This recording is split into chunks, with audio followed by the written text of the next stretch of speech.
देखो भाई 10 दिन से भी कम टाइम रह गया आपका बोर्ड 2026 के लिए। अगर आप 90% प्लस लाना चाहते हो ना, this video is for you. क्योंकि इस वीडियो में ना अगर आपने 6 मंथ पहले बिल्कुल भी पढ़ाई नहीं किया और अब आप लोग का दिमाग खुला है पढ़ाई करने का, 90% प्लस अभी भी ला सकते हो। मेरे तरीके से अगर आप पढ़ाई करोगे, मेरे तरीके से स्ट्रैटेजी फॉलो करोगे ना, इजीली 90% प्लस ला सकते हो। मैं भी बैक बेंचर था यार और मेरा 90% प्लस आया, 95% प्लस इनफैक्ट आया है। मेरा कितना बोर्ड्स में नंबर आया, फ्लेक्स नहीं कर रहा हूँ, आपको मोटिवेट कर रहा हूँ। मैथ्स से मेरा 19 आया, इकोनॉमिक्स से मुझे 98 आया, अकाउंट से मुझे 98 आया। अगेन इनको बीएसटी, आईसीएसई में कॉमर्स कहते हैं, सीबीएसई में बीएसटी कहते हैं, उसमें मुझे 99 आया। इंग्लिश में मुझे 96 आया। और आपको मैं सीरियसली बोलता हूं, आप इजीली 90% प्लस ला सकते हो अगर आप ये 10 दिन एक्चुअली फॉलो किए, जो मैं बोलने चाहता हूं। आपको बहुत ध्यान से सुनना और नोट पैड में लिख लेना जो मैं पहला चाहता हूं। सबसे पहला चीज तो ये, बहुत सारे इन्फ्लुएंसर, बहुत सारे टीचर्स लोग, बहुत सारे क्या बोलेंगे यूट्यूबर्स लोग, सब चीज ये बोलते हैं कि भैया प्रीवियस क्वेश्चन पेपर और सैंपल पेपर सॉल्व कर लो। सच बोलता हूं, of course good, well and good, solve कर लिए तो, बट एनसीईआरटी के हर चैप्टर के ना पीछे कुछ क्वेश्चंस होता है।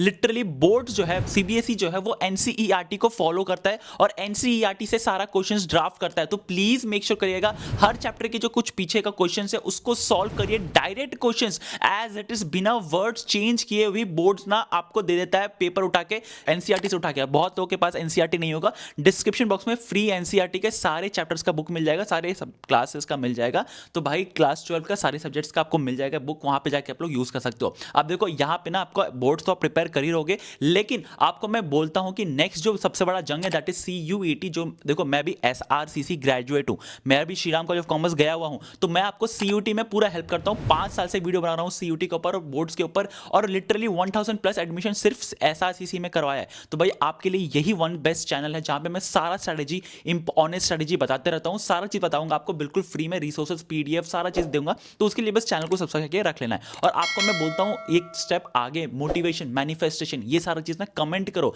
I can and I will, कितना स्कोर आपका बोर्ड में आना चाहिए, मैनिफेस्टेशन आना चाहिए, कमेंट करो। I can and I will score 98% plus, ऐसे करके कमेंट करो। जब आपका बोर्ड का रिजल्ट आएगा ना, तब ये कमेंट में आके देखना कि आपने कमेंट किया था और अब आपका हो गया। अब एक तो चीज और बोलूंगा, दूसरा, आप लोग जब 10 दिन के कम है ना, साइकोलॉजी के साथ खेलना, एग्जामिनर के साथ। साइकोलॉजी के साथ कैसे खेलोगे? सबसे पहला चीज तो ये कि देखो उनके पास ना बहुत कम टाइम रहता है, एक दिन में 200 से 300 कॉपी करेक्शन करना पड़ता है। तो उनकी साइकोलॉजी के साथ अगर आपने खेल लिया ना, तो आपको कॉन्सेप्ट नहीं भी आते हुए, आंसर नहीं भी आते हुए, आप लोग इजीली स्कोर कर सकते हो नंबर। और बहुत इजी होता है। देखो सीबीएसई ना जो बोर्ड एग्जाम होता है ना, ये प्लैनेट का ना सबसे इजी एग्जाम होता है, जहां पे नेगेटिव मार्किंग नहीं है, जहां पे कुछ आपको पूरा स्ट्रेटेजिकली लिखना नहीं है, आप लोग इजीली स्कोर कर सकते हो। बस थोड़ा सा ना आपको स्ट्रेटेजिक स्मार्ट बनना है। अब देखो यहाँ पे मैक्सिमम स्टूडेंट्स ना, जो लोग यहाँ पे वीडियो देख रहे हो, एक्सेप्ट कर लो कि आपका कॉन्सेप्ट क्लियर नहीं है, 100% सिलेबस कवर करनी है, तभी आपने वीडियो देखा। ऑफकोर्स डन है, कोई बात नहीं है, एक्सेप्ट करना सीखो।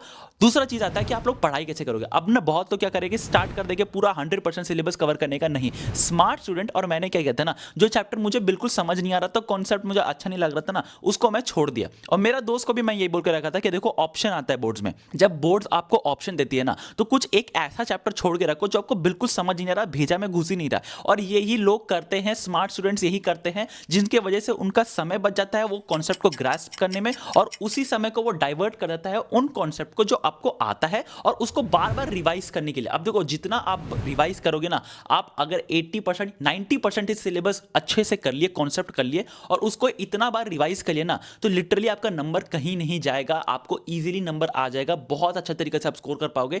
10% को सिलेबस छोड़ दो, जो टफ लगता है आपको छोड़ दो। बहुत लोग को मैथ्स में इंटीग्रेशन, डेरिवेटिव्स टफ लगता है, छोड़ दो भाई, एक दो सवाल ही आएगा, आप उसको ऑप्शंस में छोड़ के आ जाना, कोई बात नहीं है। और सच बोल रहा हूं भाई, बोर्ड एग्जाम बहुत इजी होगा। इस बार का बोर्ड एग्जाम और भी आसान होने वाला है आप लोगों के लिए। ये मेरा आपका क्या बोलता हूं ना, मैं आपको प्रे करता हूं कि आपका बोर्ड एग्जाम अच्छा जाए। अब देखो 10 डेज का ना एक साइकोलॉजी होता है, मैं जो फॉलो करता हूं आपको ऑनेस्टली बता दे रहा हूं। जैसे 10 डेज बाकी रह गया, तो मेरा जो लास्ट एग्जाम से जो होता है ना, जैसे कि मेरा लास्ट एग्जाम मैथ्स था, तो मैं मैथ्स पहले किया, अभी के टाइम से चालू कर देता हूं मैथ्स करना। फिर नेक्स्ट एग्जाम है बीएसटी, तो मैं बीएसटी पढ़ता हूं। ऐसे ना रिवर्स पढ़ाई करो, जो लास्ट आपका पेपर होगा ना, अभी चालू करो पढ़ाई करना, फिर नेक्स्ट डे उससे पहले वाला पढ़ाई करना। इससे एक साइकोलॉजी डेवलप होता है, क्योंकि आप लोग 100% आप लोग पूरा जो सब्जेक्ट है ना उसको रिवाइज भी कर लोगे और स्ट्रेटेजिकली पढ़ाई भी करोगे। जो लास्ट जब आप रिवीजन करोगे, तो उसका फर्स्ट एग्जाम आपका वही रहेगा, और यही होना चाहिए। क्योंकि जब आप लोग पढ़ोगे, लेट्स सपोज आपका बोर्ड एग्जाम में फर्स्ट एग्जाम इंग्लिश है, और लास्ट जब आप पढ़ते पढ़ते इंग्लिश पहुंच गए, तो आपका पूरा 100%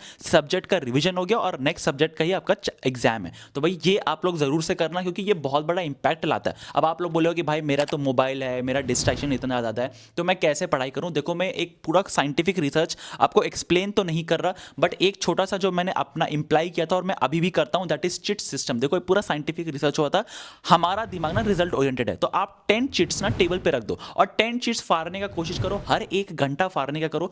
मेरा इफेक्टिवनेस ना स्टडी आवर्स जो है 200% इंक्रीज हो गया इस छोटे से ट्रिक से। और लिटरली बोल रहा हूं, अगर आप ये करते हो तो बहुत ज्यादा आपका नंबर ऑफ आवर्स इंक्रीज हो जाएगा अभी के टाइम पर। और अभी आपका टाइम को ना आपको ग्रैस्प करना है हर एक टॉपिक, तो प्लीज मेक श्योर करिएगा कि आप लोग ये करो अभी के टाइम पे। जितना आप लोग स्टडी आवर्स इंक्रीज करोगे, 100% कॉन्सेंट्रेट करके पढ़ोगे, चिट सिस्टम रखो, हर एक घंटा एक चिट फाड़ना बहुत इंपॉर्टेंट है, बहुत इजीली हो जाएगा। अब जैसे मैंने कहा था ना starting of the video, psychology के साथ खेलना है। देखो एग्जामिनर के पास ना 200 से 300 कॉपी रहता है, एक दिन में क्लियर करना पड़ता है, एक दिन में उसको खत्म करना पड़ता है, करेक्ट करना पड़ता है। तो भैया आप एग्जामिनर के साथ जितना साइकोलॉजी के साथ खेल सकते हो खेलो। बोर्ड एग्जाम में ना इतना टीचर चिल रहता है, आराम चिल करता है, उनके पास एनसीईआरटी का सजेस्टेड आंसर रहता है, एक तरफ आपका आंसर स्क्रिप्ट रहता है। अब देखो एक ना आप लोग खुद ही बोलो क्या लगता है आपको, आप लोग ने अपने एग्जाम पेपर करेक्ट करना बैठा, 9 पेपर एक ऐसा आया जिसमें हैंडराइटिंग बेकार था, जिसमें कुछ प्रॉपर प्रेजेंटेशन नहीं था, और उसके बाद वही 10th पेपर आपका आया जहां पे हैंडराइटिंग एकदम ब्यूटीफुल लिखा हुआ है, अंडरलाइन किया हुआ है, और उसके बाद ना आपका पहला इंप्रेशन यही बनेगा ना कि इस बंदे ने मेहनत किया, इस बंदे को आता है। एकदम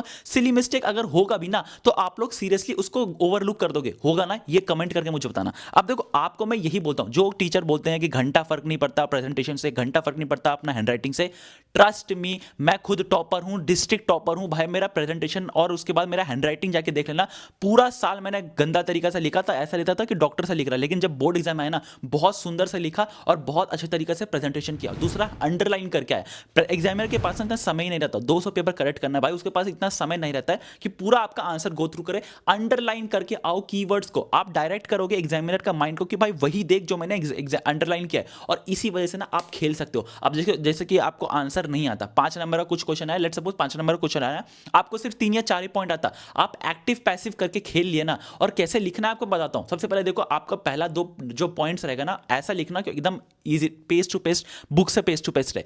फिर आप लास्ट का जो लास्ट पॉइंट लिखोगे वो भी एकदम पेज टू पेज रहना चाहिए, बीच में ना थोड़ा सा खेल लेना। अब ये ना साइकोलॉजी होता है, क्योंकि एग्जामिनर ना पहला 2 लाइन पढ़ेगा, लास्ट का 2 लाइन पढ़ेगा, और मैक्सिमम स्टूडेंट्स, एवरेज स्टूडेंट यही करते हैं कि पहला चारों अपना पूरा इक्का फेंक देंगे, पूरा चारों एकदम एज इट इज, और लास्ट का पॉइंट ना बेकार लिखते हैं, जो कि मैंने नहीं किया था। मैंने क्या किया था, बीच में कुछ हेरा फेरी कर दिया था, एक्टिव पैसिव खेल लिया था, और लास्ट में अच्छे तरीके से लिखता। एग्जामिनर पहला और लास्ट पॉइंट चेक करता है और उसी के बेसिस पे वो नंबर देता है। ये बहुत ज्यादा इंपॉर्टेंट है आप लोग के लिए। तो भैया आपको सिंपली आपको पहला और लास्ट पेज, पहला पॉइंट और लास्ट पॉइंट अच्छे तरीके से लिखना और बीच का छोड़ देना। तो भैया आपको उसी नंबर से नंबर मिल जाएगा। और कीवर्ड्स को जितना अंडरलाइन करोगे उतना आपको एग्जामिनर के साइकोलॉजी के, देखो एग्जामिनर का जितना साइकोलॉजी के साथ आप पहला इंप्रेशन बना दिया ना, लास्ट तक वो चलते रहता है। तो भैया प्लीज मेक श्योर करिए कि आप प्रेजेंटेशन पे ध्यान दो, हैंडराइटिंग पे ध्यान दो, और अंडरलाइन करना चालू कर दो। अब एक चीज और बोलूंगा, स्पीड मेंटेन करके चलना। स्टार्टिंग में एकदम अच्छे तरीके से फ्लावर चिपका के ऐसे मत आ जाना, और लास्ट में डॉक्टर और इजिप्ट और उर्दू मत लिखने लगना।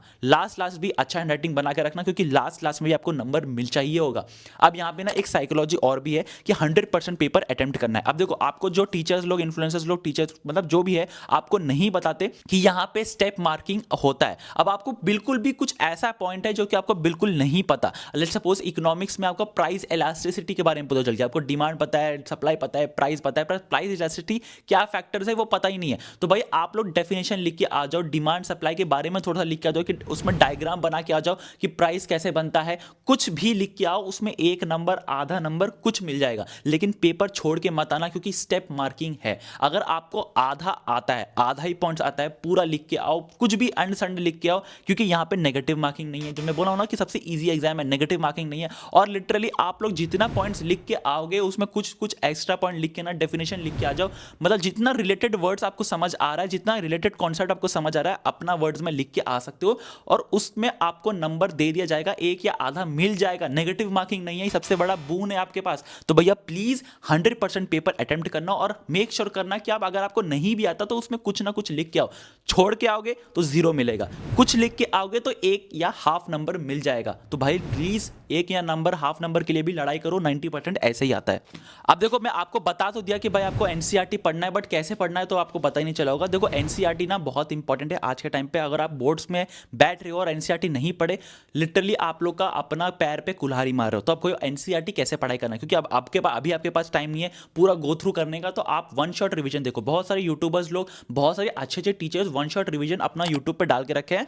प्लीज जाओ और उन वन शॉट रिवीजन को देखो। वन शॉट रिवीजन देख लिए, समरी देख लिए, ये दोनों देख लिए ना, ऑफ कोर्स काफी है, इतना ही काफी रह जाएगा। अब आपको एनसीईआरटी के हर चैप्टर के पीछे कुछ क्वेश्चन है सॉल्व करना है।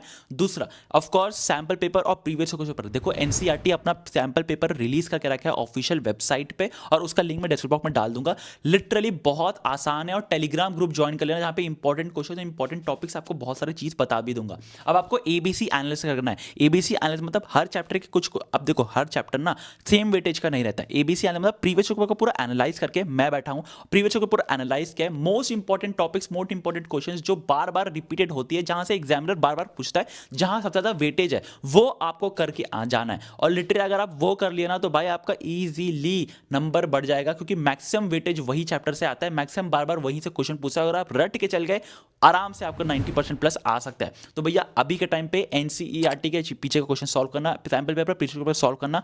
मैं आपको पीडीएफ शेयर कर दूंगा इंपॉर्टेंट क्वेश्चन, इंपॉर्टेंट टॉपिक्स का, जो कि आपको रट के जाना है। और प्रेजेंटेशन पे ध्यान देना है। प्रेजेंटेशन जितना आप दोगे, जितना साइकोलॉजी के साथ खेलोगे एग्जामिनर का, उतना आपका बेटर रहेगा। और मैं एक नेक्स्ट वीडियो बना दूंगा जहां पे आपको पूरा डिटेल में बताऊंगा कि आप लोग को बोर्ड में कैसे एग्जामिनर का साइकोलॉजी के साथ खेलना है। तो उसके लिए बस चैनल को सब्सक्राइब करके रखना है। सीयूटी के लिए आपको सारा ऑनेस्ट स्ट्रेटेजी, रिसोर्सेज, बुक्स, कैसे पढ़ाई करना है, कौन से कॉलेज सेलेक्ट करना है, आपके हाथ पकड़ के एडमिशन करवाऊंगा दिल्ली यूनिवर्सिटी में, ये मेरा वादा है। तो उसके लिए चैनल को सब्सक्राइब करके रख लीजिएगा। खुद ऐसा से पता हो तो भाई मुझे पता है आपका कितना कंफ्यूजन है, अपना यंग उज्जवल को मैं समझा रहा हूं। तो आज के लिए बस इतना ही, मिलते हैं अगले वीडियो में, तक के लिए बाय। हाँ, चैनल को सब्सक्राइब करना बिल्कुल भी मत भूलिएगा। मिलता है अगले वीडियो में।